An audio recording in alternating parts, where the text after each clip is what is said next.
Hello YouTube. Today I'm going to be doing two books. The first one is Sassy, Single, and Satisfied by Michelle McKinney-Having.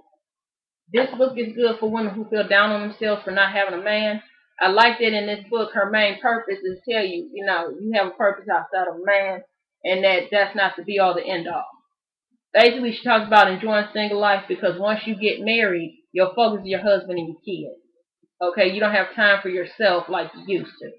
Then on top of that, I like how she puts that you serve and worship God first. Then he tells you your purpose. And that you really don't need a man if you're not doing anything with your life. You need to have your own career and your own life and a life that's full of other people other than a guy. Nothing wrong with wanting a man, but it shouldn't be all that you're about. I like how she starts off each chapter or story with a scripture. I think that's real good. Now the second book, 7 Steps to Healthy Natural Hair. Oh, this is shining too much. I'm sorry, guys. But it's by Michelle McKinney-Talley. Only problem I have with this book, it got great advice, but this book is not organized worth anything. For example, it says 7 Steps to Healthy Hair. It's really 7 chapters. The first chapter is Black Hair Myths, which was decent. All she said was all hair is good hair, no matter if it's 4C, which is the kinkiest, or whether it's wavy and curl, which is 3s and 2s. Then she gave what products to use. This was an excellent section. It said mainly avoid mineral oil, petroleum, and alcohol. I think that was it.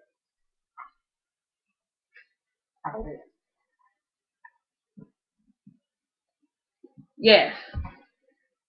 Basically, most black hair products have a lot of mineral oil in them and petroleum, and that's what inhibits hair growth. And also, mineral oil and petroleum don't penetrate the hair shaft, so it really can't get moisturized. All it does is protect the hair, because it's kind of like putting on a raincoat. No rain can get in. Like, you need that moisture to get in. So the smart thing to do is to get like the shea butters and moisturizers, and then put like the natural oils on them. Now natural oils are better because those penetrate the hair shaft and hydrate. Now for myself, she says you shouldn't use a leave-in conditioner because they have a lot of alcohol in it. I'm very guilty of that because I love my Infusion 23. I don't know if it has alcohol in it. I don't see it on the back. I don't see it even as under the scientific name. But that's what I do for my natural hair. For my natural hair, I put in Infusion 23. Then I put like my mix of corn oil and olive oil to seal it in. Then she says skip the salon because they're not gentle with natural hair.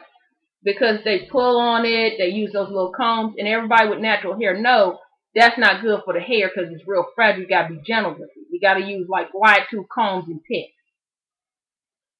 Also, she talks about the early stages, how when you first do your big chop, like when you cut off the perm, I did a big chop because I had burned off all my hair from perming it too much. So that's really why I did a big chop. But I was tired of perming my hair, and I've been natural since 1998 or 99. And I stopped dyeing my hair because I used to bleach it. I stopped bleaching my hair back when, let's see, I was 26. I started going prematurely gray. So now I braid up my hair and put on wigs and stuff. Under my wig, I got braids. Then she talked about the middle stages where it grows out, but you can't do anything with it. Like it's too short for one style, too long for another one.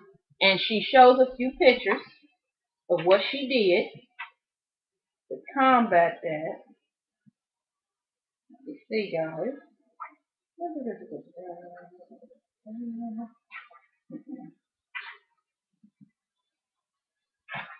I think she did protective styles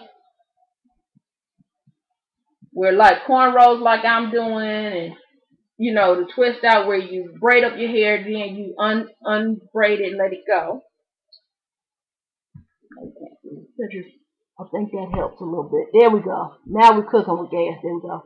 And then on this page is the one where she probably adds hair to make it more thicker while it's growing out. Then here's the other page where it's growed out. where it's like in the in-between stage where she can actually do something with it.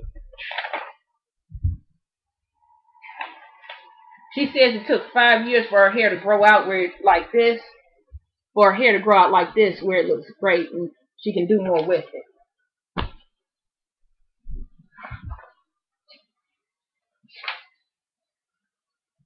And that was about it. She also says limit the heat damage because that's what really damages your hair. Like, you should try not to blow dry your hair. You should try to be as gentle with it as you possibly can. That's all I got to say, folks. So pick up these two books, either Sassy, Single and Satisfied, or either 7 Steps to Healthy Natural Hair.